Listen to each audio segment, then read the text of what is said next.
ये 4 तस्वीरें इस वक्त हम आपको दिखा रहे हैं। चुनाव के दौरान मुर्शिदाबाद में भारी बवाल हुआ है। मुर्शिदाबाद में हंगामा और झड़प हुआ है। हुमायूं कबीर का घेराव किया गया तो वहीं भीड़ को खदेड़ा गया। मौके पर सुरक्षा बल तैनात है।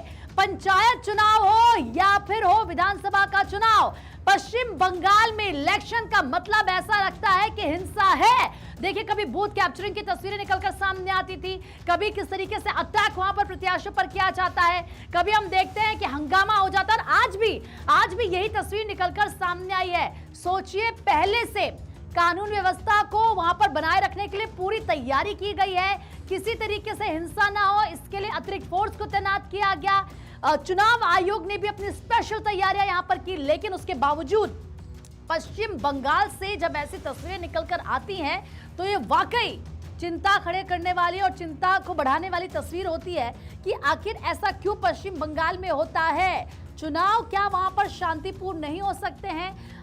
आप देखिए, बाकी राज्यों में भी इलेक्शन होता है, लेकिन वहां पर इस तरह की तस्वीर निकलकर नहीं सामने आती है। लेकिन पश्चिम बंगाल की जब हम बात करते हैं तो वहां पर टेंशन हो जाती है कि भाई इलेक्शन है और इलेक्शन को शांतिपूर्ण तरीके से कराया जाए। ये एक बहुत बड़ा चैलेंज होता है। 152 सीटों पर मतदान हो रहा है, दिग्गजों का इम्तिहान है। आज ईवीएम में 152 प्रत्याशियों की जो किस्मत है वो ईवीएम में कैद हो जाएगी। लेकिन चुनावी मुद्दे क्या है? चुनावी मुद्दे हैं एसआईआर, घुसपैठ, भ्रष्टाचार, महिला सुरक्षा, रोजगार, कानून व्यवस्था।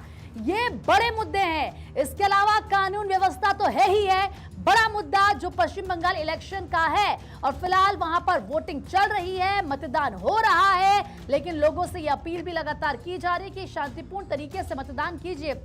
और देखिए, वहां पर सुरक्षा बलों की तैनाती है, नजर रखी जा रही है ताकि किसी तरीके से माहौल खराब ना हो। लेकिन उसके बावजूद कुछ तस्वीरें जो निकलकर सामने आती है वो वाकई कई सवाल खड़े कर देती है, जिसमें हिंसा की तस्वीर सबसे बड़ी तस्वीर। और देखिए, एक सबसे बड़ी बात यह है कि आखिर पश्चिम बंगाल में ऐसा क्यों होता है। आप देखिए, जितनी भी रैलियां प्रधानमंत्री नरेंद्र मोदी की तरफ से या फिर बीजेपी के दिग्गजों की तरफ से की गई, उनमें इस मुद्दे को जरूर उठाया गया, उनमें इस मुद्दे को जरूर खड़ा किया गया और ये कहा गया है कि आखिर बंगाल में ये जो हिंसा होती है इसको खत्म करके रहेंगे और इसीलिए आप हमें वोट दीजिए।